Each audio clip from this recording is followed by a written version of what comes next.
C'est une année comme on n'en avait pas connue depuis l'invasion de l'Irak en 2003 ou même depuis la guerre du Vietnam.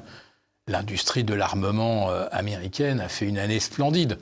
Alors parmi les grands bénéficiaires, les plus connus, c'est Boeing. Elle s'est pensée géniale, la France. Elle avait inventé le Concorde, elle a été à la base du projet Ariane.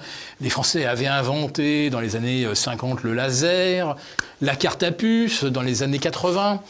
Et la France s'est dit, comme nous on est des génies, nous c'est notre matière grise qui va nous rapporter. Pas comme ces Anglais là, qui, dans les années 80, se sont mis à faire des services financiers. C'est pas joli, faire de l'argent avec de l'argent. Nous, la France, ça va être un vaste bureau d'études. Et le monde entier va venir chez nous. S'arracher nos conseils et nos idées. S'arracher nos inventions géniales. Le problème, c'est que depuis que l'Europe est née, il n'y a plus aucun projet de type Airbus, Ariane. Plus rien n'a émergé de grand en Europe depuis qu'on a l'euro. Tout s'est arrêté. Tout ce qu'on nous présente comme étant la preuve que l'Europe, c'est grand, c'est magnifique, tout date d'avant. Pour les Occidentaux, je pense que déjà, des contrats de reconstruction sont sécurisés. Ça va être énorme. Quand vous dites Occidentaux, c'est quand même globalement surtout les Américains. Hein. Américains, Allemands. Voilà. Français ? Non. Puis quoi encore ? Voilà. Non, mais la France a toujours été absente des grandes phases de reconstruction. On est largué depuis presque 20 ans maintenant.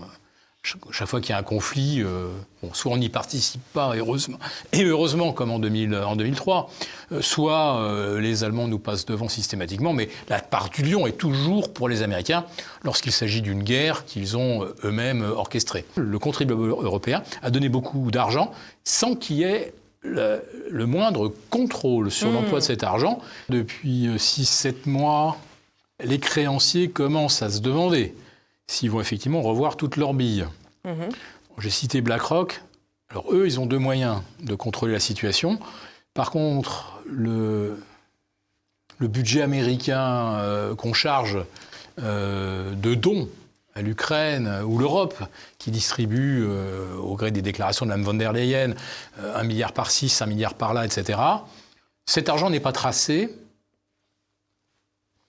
Et ça commence à questionner, parce que pendant qu'on ne sait pas ce que devient l'argent, alors on apprend qu'il y a des yachts qui sont achetés, soi-disant, paraît-il, par des prête-noms, ce serait pour le leader ukrainien.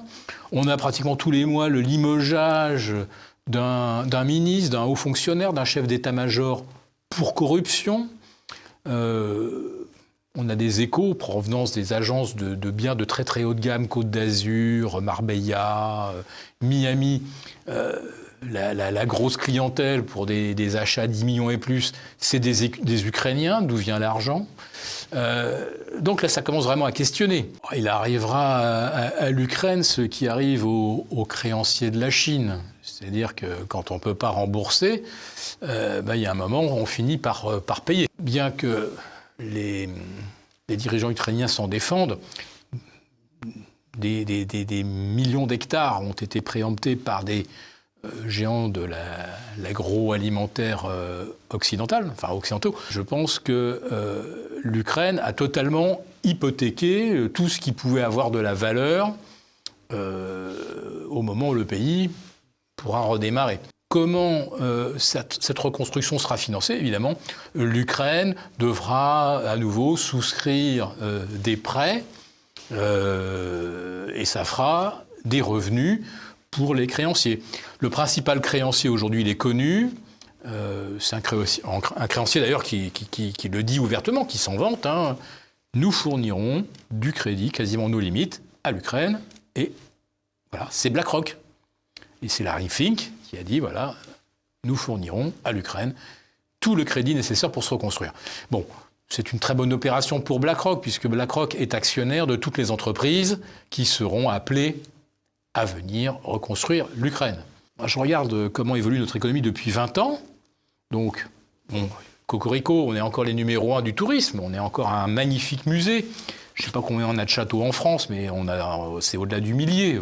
Donc voilà, heureusement, on a ça, on a encore une gastronomie. Mais pour le reste, qu'est-ce qu'on a ? Et où est-ce qu'on a créé des emplois ? On a créé des emplois de fonctionnaires. La meilleure preuve, l'hôpital.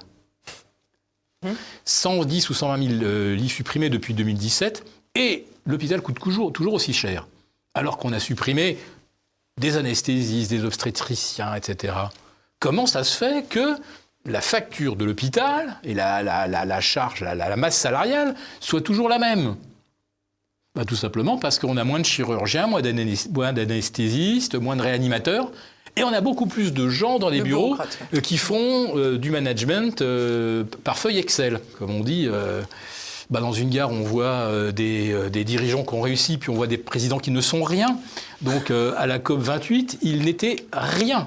Mais il y est allé pour réaffirmer que la France va bien aller au bout de ce projet de transition énergétique qui va renchérir le coût de l'énergie. Donc les Français sont fixés, ils le savent, ils vont payer leur électricité de plus en plus cher, puisque plus on mettra de l'éolienne, plus on mettra de panneaux photovoltaïques, plus l'électricité sera chère, plus la France va s'endetter puisqu'on n'a pas l'argent. Heureusement qu'on a les Jeux Olympiques. En 2024, ça va faire quelques recettes de tourisme à Paris, mais ça va être un chaos.